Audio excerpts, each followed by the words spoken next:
Your daily dose of sports and fun. This is the Morning Drive Podcast from Double T 97.3, presented by Cantex Roofing and Construction. I'm Mike Hebert, owner of Cantex Roofing and Construction. Every day is game day, and we'll get it right when it comes to your roofing, construction, windows, and mirrors. Call Cantex Roofing and Construction today. Together, we are one serving you. We get this. Patience is a bigger beating than Margaritaville. Just because Chuck hasn't heard it doesn't mean it should be played. It was wrong then and it is wrong now. Don't threaten me with a good time. Yeah. Good morning, guys, from OKC, Oklahoma. Yeah, we know that. Hey, Chuck, are you taking your hand counter today? No. It's too short a window today to get a good number. What I think you're going to shake, I think 300 plus hands today, LOL from Pepsi Man. I thought Pepsi Man was going to be there today. I thought he had the day off today. He must have gotten another route because, we directed him to how to get tickets today. So I was thinking that he was going to be with us today at the Red Raider kickoff luncheon today, which is today, by the way. And enthusiasm and spirit will be high today. The last time that we did this, I wanted to do this yesterday, but we had so much stuff going on yesterday that I never got to it on the list. And I'm going to write this down because today is the 21st of August, so 8/21. We last did this on July 31st of this year, so not quite a month ago. You were at 10-2 with losses to Arizona State and K-State. Jeff was 10-2 with losses to Oregon State and Kansas State, and I was 10-2 with losses like Jamie to Arizona State and K-State. Given the news of Quentin Joyner and just what you know today versus what you knew then, which was just basically at the start of the fall camp, has your prediction changed and has your losses changed at all? Yeah, no, I think I'm still right there. Okay, I'm going to put jail down for the same. Jeff McGuire. Ditto. Jeff is at the same as well. You know what? Before I even drink the juice today, the Kool-Aid, I think I'm going to move to 11-1 with your only loss to Arizona State. I think I do feel a little bit better about just Kansas State as that matchup as a whole, but I'm not ready to call it a win yet. Okay, that's fair. So we lost our starting running back and you went up. I did, yeah. Again. Okay, so what was the reason to go I don't know. up? I just feel it in my bones. I just feel it in my bones. Because here's what I think. We need to do this again tomorrow. Here's what I think. That's what we need to do. Because it could be 12-0 tomorrow. It could be 12-0. It could be 13-0 tomorrow. I mean, because we're going to win the Big 12 championship after we walk out of there higher than a kite today. It's like sky's the limit, and we'll get higher by Friday. What do we even need a home game for in December, man? We're going to get we're going to get a bye. All right? Okay. Yeah, we're going to get a bye. We don't need no home game in December. Although, let me ask you this, and this is a serious question. So to get a bye, you have to be one of the top 4 teams now, right? I know, you don't right? just have to be one of the conference champs. But I think if you're 13-0, Jamie, if you win all your regular season games and win your Big 12 championship game, I think you're going to be in the top 4. I think whomever. If you're 13-0? Yeah, because you win. Yes, I would agree with that. Coming out of that you would have that. So serious question here. First of all, just getting into the college football playoffs would be awesome sauce, right? Because you're one of 12 teams that still has a chance to win it all, okay? Would you rather have the bye, or would you rather keep playing so that you don't lose kind of that momentum and that routine and that all that kind of stuff? It's not for momentum and routine. I think it's more about getting your players rested and healthy. Football takes a toll on you. You go through the course of a season, you're going to get beat up a little bit. So a week off, is good for guys to rest and recover, and the coaching staff to prepare for the next game. So Man, that's a tough one to answer, just because I think it would be so much incredible fun to have a home game in the college football playoff here on campus. The atmosphere would be amazing, but for the good of the team, I would say it's better off to have the bye. Yeah. Yeah, just call me in sync. Bye. I'll take them all day long. But for the good of the athletic department, it might be to have the game. And us townies, yeah. Let's make it about us. Well, the town. I mean, the town would be good for the town too. It no doubt would. It would be better not to have a week where the team could get injured as well for your chances to win the national championship. Sure. That would be awesome for this town. Mm-hmm. The reason, and this is a football reason as to why I've moved to 11-1. I think your offense is going to be more offensive. I think that they're going to. It might might not be just drastic, but I think it's going to be subtle, but subtle enough that you have right now, by all accounts, okay, from everything that we've heard, you have as healthy a quarterback as you've ever had, okay, for Baron Morton going into a season. I think that you're going to throw the ball more as a result, and the Quentin Joyner injury exacerbates that a little bit. Okay. And so you think you're going to be forced to throw the ball more, and that's ultimately what's better for you? Yes.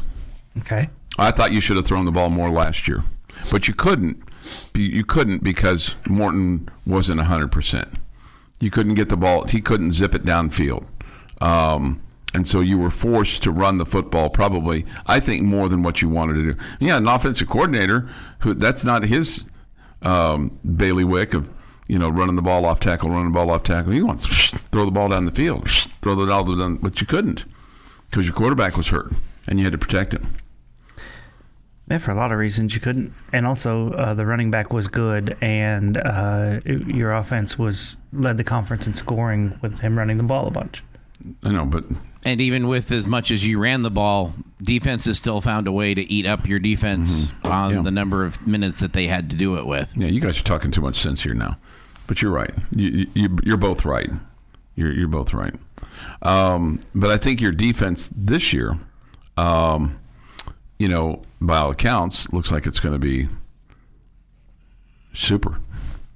And your ability to get off the field on third down, I think you're going to have more scoring chances. Okay. Somebody says this, 11-0. Wow, hope so. Doubt it, guys. Okay. Beautiful this morning in Knoxville, Tennessee. Thank you for listening.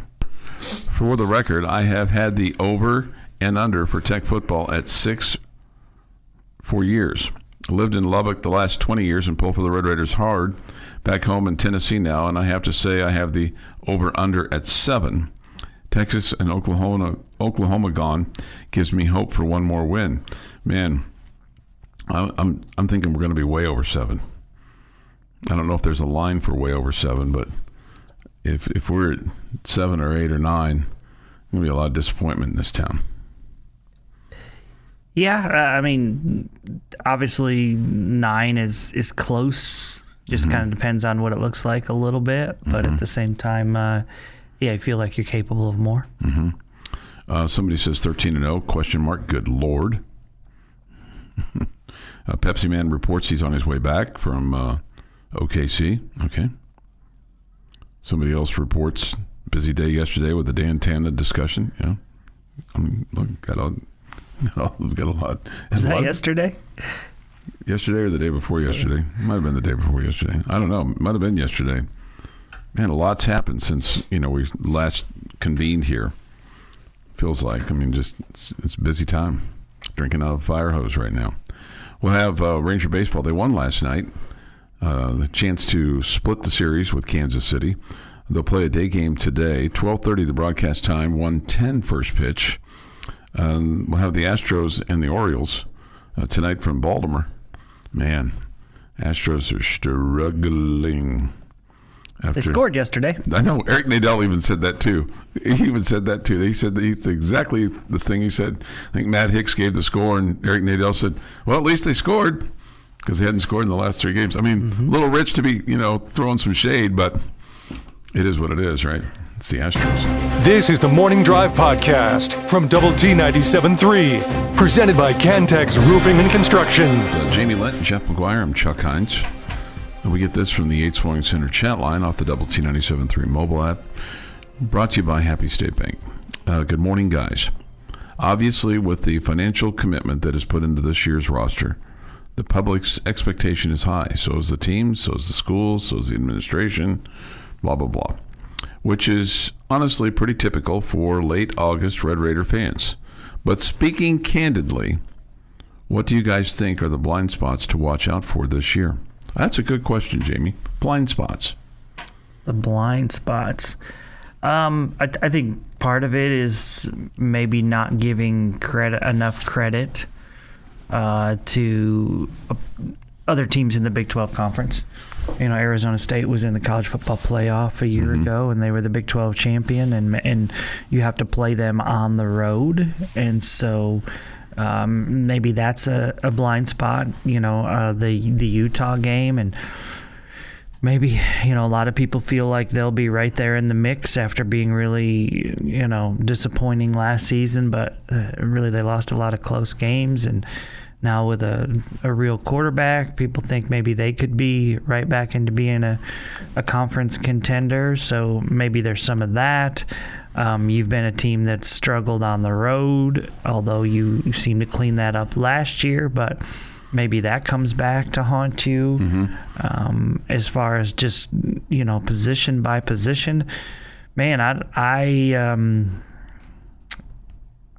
you know, the kicking game maybe, just because we haven't seen it that much and it struggled in the spring, but I have a hard time thinking that your defensive backfield is not going to be extremely improved from last season, that your defensive line is not going to be able to be, you know, one that creates havoc and forces turnovers and makes big plays in the backfield. And you know, your quarterback position, I guess if your quarterback got hurt, I mean, that you want to call that a blind spot? That doesn't feel very blind. That just feels like that's I mean, these are the things that I feel like could possibly bring down, you know, expectations or whatever from where this team is.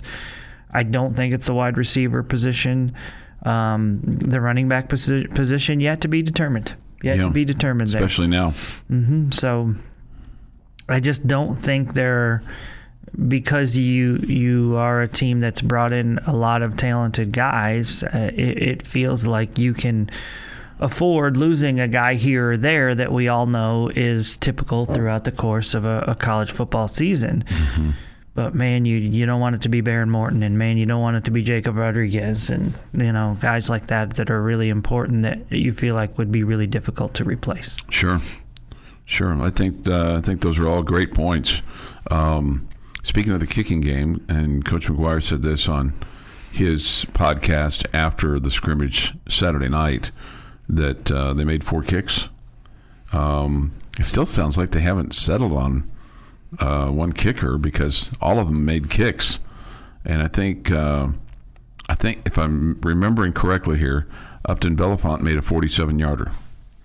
Okay. So all good news. It's fun. It's okay. This is funny, not funny. Okay. Funny, not funny. When he referred to the running backs, he kept referring to them as the committee. Okay. Because there was 3 of them, right? And they were all or, right? And then, but when he's talking about the kickers, he doesn't speak about them as the committee. And there's 3 of them. I guess it's a different kind of committee there. That really, you'd like your kicking committee to be a committee of 1. Yeah, I would not think that anybody would say, hey, what we're looking for is to have 3 good kickers. It's a committee. We got a committee here of kickers. Yeah. Let's see here. Somebody says this: the new offensive coordinator is an unknown. It's fair. Yep, that's fair. And same thing with the defensive coordinator, although it feels like he's got more skins on the wall than the offensive coordinator. And how all these new players that are highly paid mesh in the locker room. That too is fair. Although that seems to be, of course, on the surface. Again, on the surface, not inside there, not in the walls, not in the meetings.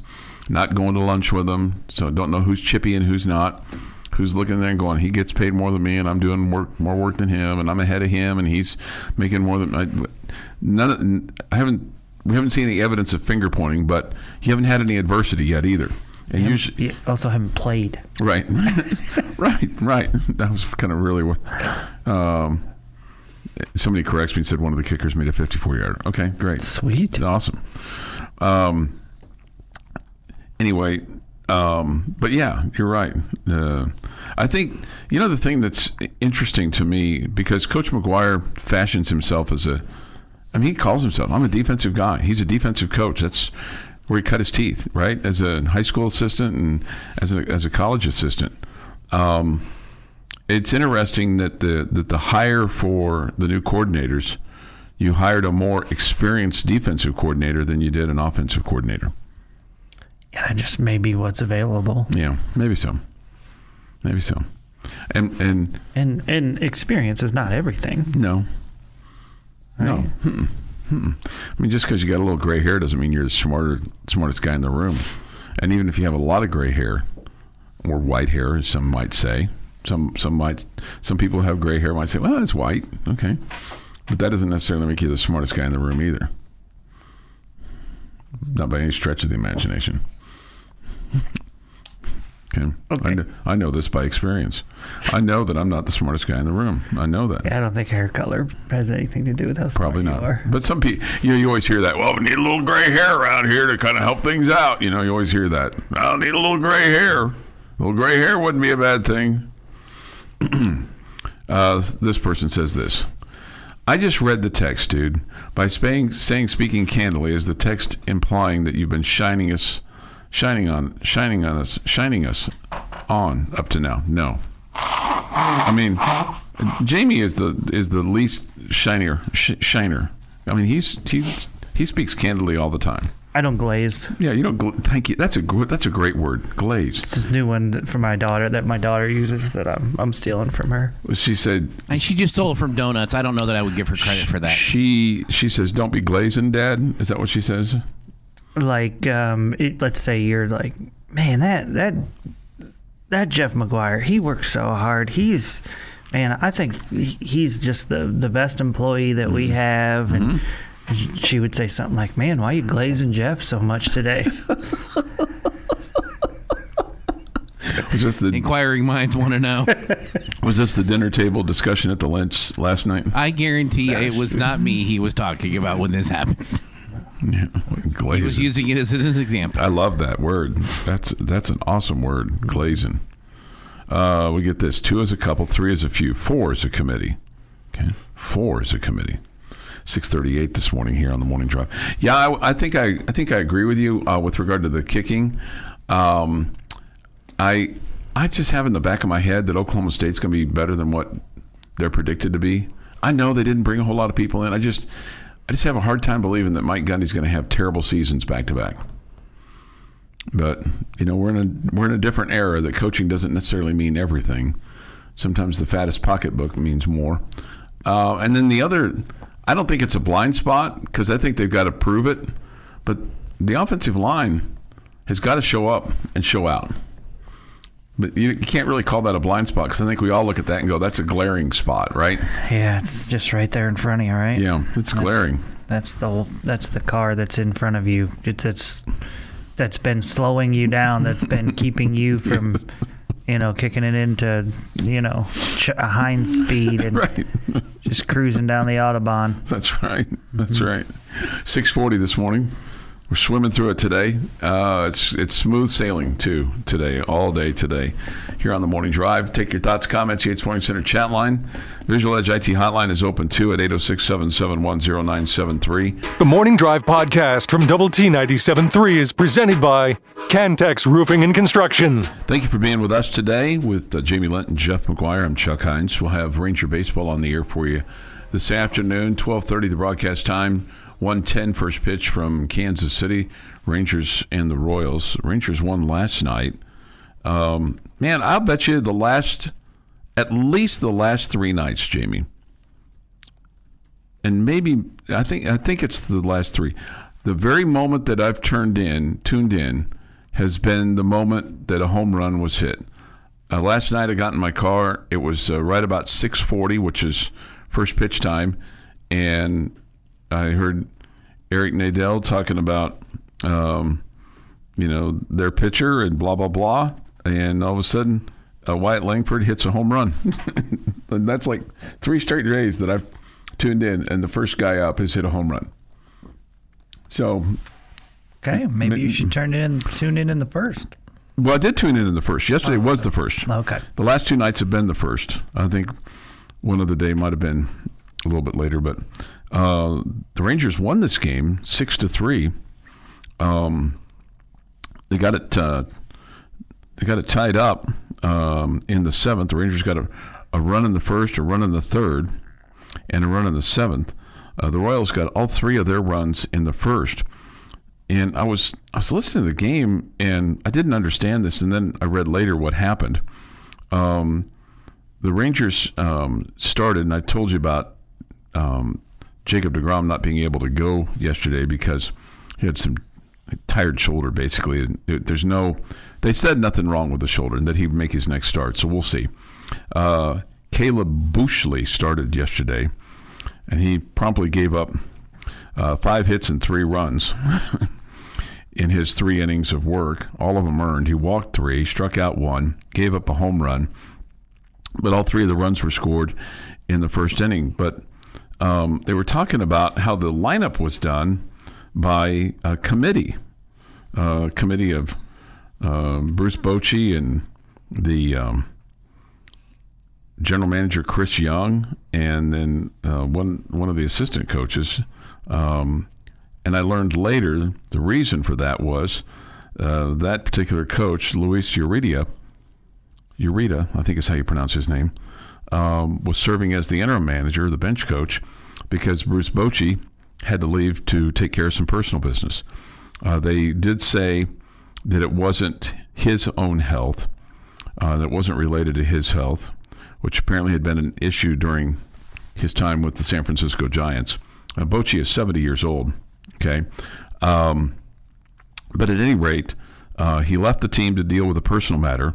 It's a possibility he might be back today, or it might be the start of the Cleveland series in Texas. I don't know where he went, or if he went back to Arlington. But, I mean, you had Jacob deGrom leave. You've had another injury. You had another guy left during Toronto series, Jake Berger, to have his MRI done. You had deGrom leave to go to have his shoulder looked on. I mean, the injuries are starting to kind of pile up for this Ranger team a little bit. Yeah, it's that time of the season where everybody's kind of dealing with that. Yeah. But anyway, I don't know. So I thought it was really weird that the lineup was done by committee. I mean, and why Chris Young all of a sudden decided to get involved. That seemed very odd to me with a manager that's won 4 World Series. Couldn't he just hand the card to Ureta and say, "Hey, here's the lineup, Skip. Go get them." Right? Yeah, you would think so. Doesn't that seem kind of weird to you? I mean, did he leave in that big of a hurry? I don't know, but I know that they said it was done by committee with Bochy, Ureta, and Chris Young. So I don't know if Bochy was having to do his portion of the committee work by text or by phone. But, clearly Chris Young was involved as well because they brought it up. They mentioned it. So it's like, I just thought, okay, the guy's won 4 World Series. I mean, he's filled out a lineup card 1 million times. You'd think that he could leave behind chicken scratches going, "Hey, let's go with the same guys we've been going with. That seems to have worked pretty well for us in the past." Exactly. Like, why does Chris Young have to get involved? I mean, that just seems really, really odd for me. Okay. Yeah, don't know the reason for that. It does feel like the bench coach should be able to do that, or it's communicated with the head coach to his bench coach. Sure, yeah. This is what we want to do. So, It just seemed kind of odd. Hey, another state weighing in. My friend Randy is listening from Nevada this morning, from Las Vegas. Okay. Awesome. He says, I'm tired of the hype. I won't be happy unless we get into the college football playoffs. Okay, wow.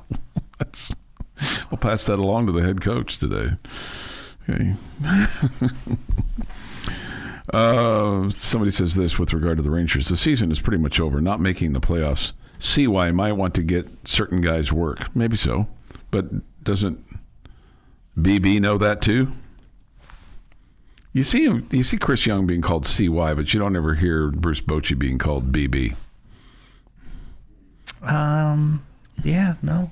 Yeah. No. Like you hear people calling you JL from time to time, right? I think that's usually on the chat line. Just JL. It's just easier because you're typing. Nobody calls me JL in real life. Okay. None of your friends or your fellow tennis players or your buddies that you hang out with. They don't call, but yeah. No, I'm just kidding. Yeah, I think people just call me Jamie. Okay, well, that's good. Do people call you CH? No, they don't. Around town? No. They call me a lot of things. Call you boss? Occasionally, but they all get that. But I've been taking that. I've been aggressively being aggressive on that by calling them boss before they can call me boss, and it takes them back. When I call the young kids boss, like I did that when we were on vacation, this guy handed me my food that I was carrying out. Thank you very much, boss. Hey, boss, can you hand me that right there? Can I get some napkins, boss? And then that just totally takes the boss back to me because they can't call me boss after I've called them boss. Oh, really? So by the mere fact of me calling them boss first, it eliminates my irritation for them calling me boss, and it makes me feel better, kind of like, hey, I got one on you, okay? So you can't call me boss because I just called you boss. And if he calls me boss after I call him boss, then I'm like, I just know that he's reciprocating, so it makes me feel better.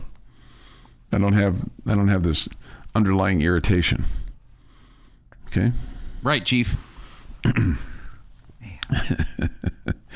Anybody have any aspirin? Yes, actually, I do.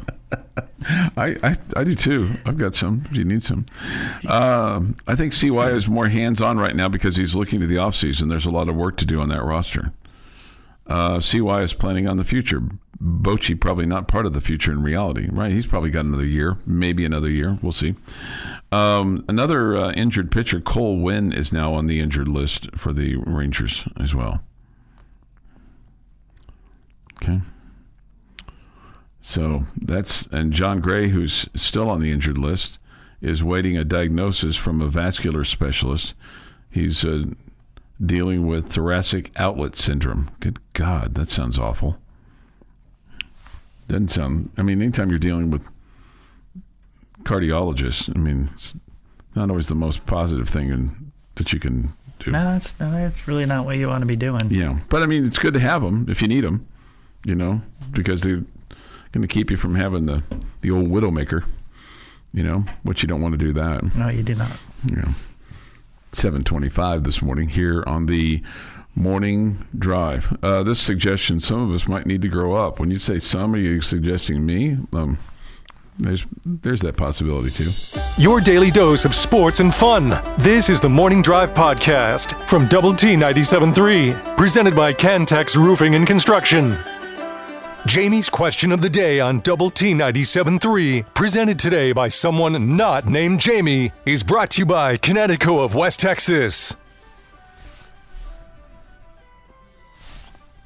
Alrighty, guys, as we are inching closer to the beginning of Red Raider football season, I got to looking at some previous years under Joey McGuire's tutelage here at Texas Tech. Tutelage. Okay. In 2022, his first year, Texas Tech had a 4-game win streak. It was the last 4 games of the season, where you beat Kansas State, Iowa State, Oklahoma, and Ole Miss in the bowl game. Mm-hmm. In 2023, you did not. You had a 3-game win streak, but not a 4. And in 2024, you had a 4-game win streak. Oh. That included North Texas, Arizona State, Cincinnati, and then Arizona for the 4. Mm-hmm. You have not had a 5. All of us have Texas Tech winning at least 10 games this season. And in the spirit of how all of these are, where they are not involving all non-conference games, I need you to name your 4-game win streak. You may include one non-conference game if you must. Man, 4? 4. I've had a big old swallow of several flavors of Kool-Aid this morning, okay? Because I'm here to tell you, I think you're going to have a 6 and a 5, okay?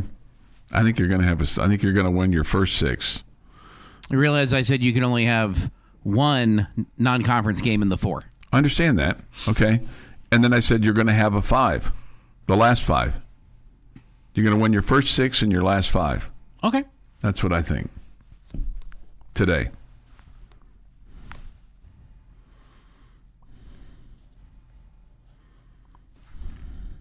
I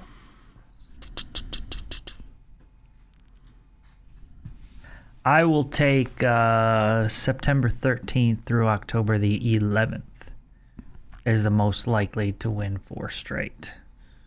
Versus Oregon State, at Utah, at Houston, and home versus Kansas. I think that's slightly more likely than the final 4. Because the K-State game and the BYU game concern you the most. Yeah, and West Virginia is never, on the road, you just never know. Right. I feel like I'm just a little bit more confident about that other one. Because I feel like Oregon State and Houston I'm super confident in those. I'm decently confident in Kansas and a little bit less, but still somewhat confident in Utah. Mm-hmm. I am looking at the Utah, Houston, Kansas, Arizona State stretch as my 4 because I do think you're going to take care of Utah. I don't think that they are as good as they are probably as good as they were last year, but they weren't very good there. Houston and Kansas, you've got Kansas at home. Feel really good about that. You could play Houston anywhere in a sewer. I think you'd still win that game.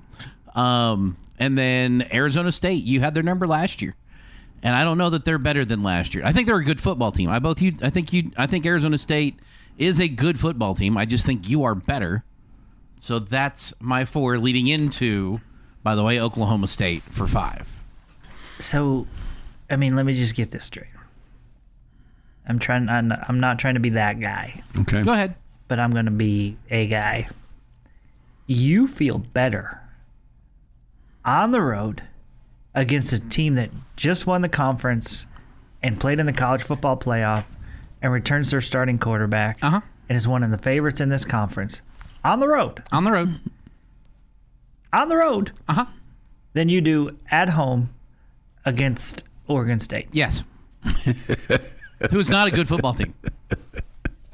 I am very worried that you will play down to your competition there. That it will be the wake-up call to get your season going in the right direction. I like that you have made a statement early on in this offseason, and then you have stuck with it. Mm-hmm. You've stuck with it. It makes just no like sense. Chuck did with North Texas last year. Yeah.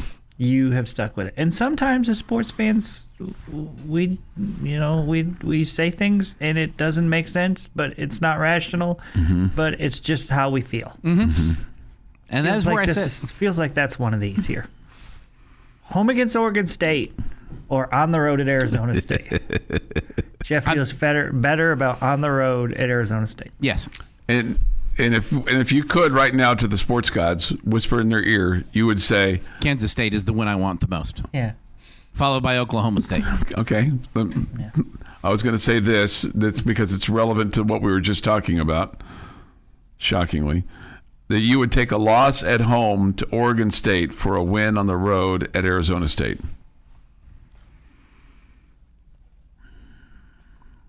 Yeah, because it's a conference game. Yeah, see, I knew you were going to say that. But it took me getting that far down the math. Arizona State's a better football team. It's going to matter more in the ranking. I would also prefer to lose at home to Oregon State than on the road at Arizona State. If I could pick one or the other, because it's a conference game. I mean, you can go 0-3 in non-conference play, still get to the college football playoff. Just win all 9 conference games and then win the Big 12 championship game. You can have all 3 of them. Yep. We can go 9-3. I'll be happy. Big 12 champs. I'll trade you that. Big 12 champs, man. Now we won't be getting a first round bye. No. Nope. No. That'd be. I won't be hosting either. Probably won't be hosting either. I don't know. Maybe it'll be, man, this team figured it out and they're playing as good as anybody right now. I don't know. This from the Yates Flooring Center chat line. Never thought I would say this, but I agree with Jeff. Okay. Sorry. We never really get that with regard to Jamie. Never thought I would say this, but I agree with Jamie. Usually it's well said, Jamie. You're right, Jamie. Thank you, Jamie. Thank you for being the logical one. Well, I can tell you there's... I'm owed it. I'm cruising through the 2 teenage daughters period where everything I say is inaccurate. And they would, no matter how much they know I'm right, they would never say that I'm right. So it's the sports gods are giving it back. I got you. Sure. It's like Jamie's going through that era of life, so we'll tell him he's right. Yeah. Okay. Because we know that nobody at the house tells him that. Right. Actually, one of them does now. She's out. She's past that phase. That's not fair. Feels like that you've got some semblance of sense to you. My goodness. 7:40 this morning. The Boom Boom Boom is next. Have a little college football playoff news. I thought we already knew all this, but maybe not, because they just announced some seeding choices and how things are going to go for the college football playoffs for this year. The Morning Drive podcast from Double T 97.3 is presented by Cantex Roofing and Construction. Today on Lubbock Sports Station, Double T 97.3 and DoubleT973.com. It's Thursday. We'll have one series that starts for a baseball team and one that'll end for a baseball team. The Astros will begin a series with the Baltimore Orioles. Good for them to take on a team that is below them in the pecking order, because they could use some feasting, right? Because they're coming off of a series loss to Detroit. They did score a couple of runs yesterday, but they lost again. Prior to that, they'd been shut out 3 straight days. So they got the Orioles tonight in Baltimore, 5:45 our time for the broadcast. We'll have first pitch, 6:15 or so. And then the Rangers and the Royals will conclude their series today in Kansas City. It's a noon game. Well, it's an afternoon game. 12:30 our broadcast time, 1:10 first pitch from Kansas City. And then the Rangers will head home, and they'll play the Cleveland Guardians over the weekend. So you've dodged a bullet this week, Jamie, because, and I'm not saying, this is by no means do I think that they are back in the race, okay? But given what's happened to them, where, prior to yesterday's game, they'd lost, 10 of 12, so I guess 11 of 13. Let's just say that. I mean, if Houston had done anything above them, or the Mariners had done anything above them, the Rangers could have been blown out this week in terms of any hope of being in the wild card race. I mean, it's still a big, big stretch, and I'm not here to tell you that I think that they're going to be in the wild card or anything like that. But Cleveland's only 2 games ahead of you, and Kansas City's 2.5 ahead of you. So, you win today, you get yourself a little bit closer to the Royals, and you don't have anything left with Seattle, but you got these 3 games coming up with Cleveland this weekend, so you still have a chance to make a little hay, but you got to get healthy, and you got to have your bats starting to wake up a little bit. Yeah, absolutely. I think everything you've said is true. I'm just going to say it's just one. You gave it 2 big stretches, big stretch. I think it's just one big. Okay, it's a big stretch. Okay, not big. 5 games. I know, but in 5 weeks ish. Mm-hmm. I mean, that doesn't sound crazy. I mean, It's absolutely doable. And you just need a little bit of help. And right now, Seattle's giving that to you. Boston's not playing great right now. I mean, Chuck, you're only 5.5 back for the number 2 wild card spot. Yeah. Okay? So you have Boston, Seattle, Kansas City, Cleveland all in front of you. Okay? If we're trying to get to the number 2 spot. Okay? So if you're just trying to get to the 3rd spot and get into the playoffs, that's just 3 teams. Okay? Yeah. You got a shot. You got a shot, but you definitely have to play better than you've been playing. No question. And you got to take advantage of the opportunities because you had an opportunity this week. If you'd just played a little bit better against the Royals. And the worst part about it is that's a team that's in front of you. So go win today, and you call this series a wash, and you don't lose anything to them, and you inch closer to leapfrogging them at least, and then hope for the best with Seattle. But it's going to be tough, and the reason that I say it's going to be tough is because of the way the Rangers are playing right now. Yeah. You know, if they're playing like they're playing right now, it doesn't matter what these other teams are doing in front of you. You're not going to overtake them. Right. But I just feel like, I'll be honest, I think Detroit and Toronto are really good baseball teams. I think the rest of the American League is pretty mediocre at best. Yeah. Okay, I think they're the only 2 teams from the American League that really legitimately have a shot. I think there are more teams in the National League that I could see winning this thing. Winning the World Series. Winning the World Series than in the American League. Okay. That probably makes sense. So you kind of feel like Toronto and Detroit basically out of the American League? Yeah, I mean, I know the Astros are the other division winner, but they just are leader, I should say, but they just don't look like a team right now that, you know, with the number of injuries that they've dealt with, that they're a team that's going to put it all together, and all of a sudden it's going to click and they're going to go on a long run. It's like nobody wants to win in the West. The Astros are 4-6 in their last 10. They've lost 4 in a row. Seattle is 3-7 in their last 10. They've lost 5 in a row. The Rangers are 3-7 in their last 10. They've won 1 in a row. Whoop-de-doo! The cellar dweller, the Athletics, they're 7-3 in their last 10, and they've won 2. Meanwhile, Detroit is rolling. They're 8-2 in their last 10. They've won 3 straight, obviously, against the Astros. The Yankees are playing better. They're 8-2 in their last 10. I know you're going to say, well, look at the competition. Yeah, okay. the schedule has eased up a little bit for them, but yes, they have started to score more runs. The offense has gotten going. Yeah, I mean, their run differential. Overblown stat. Is the second best in baseball. Overblown stat. Overblown stat. Okay.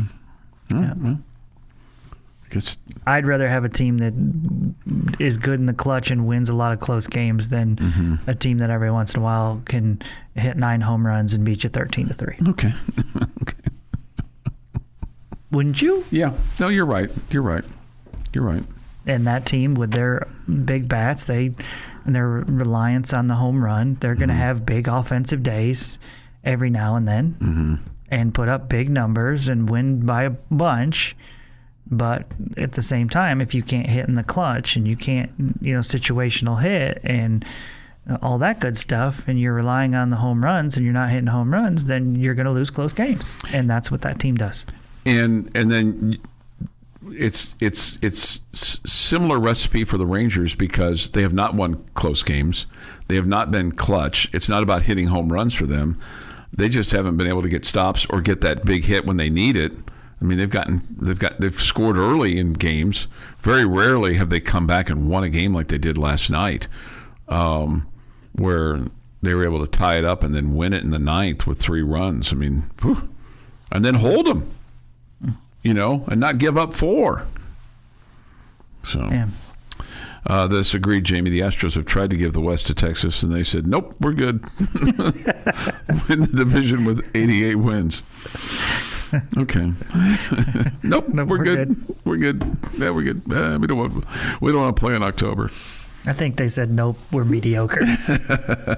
This has been the Morning Drive Podcast, presented by Cantex Roofing and Construction. Check out our library of Double T 97.3 podcasts at doublet97.3.com.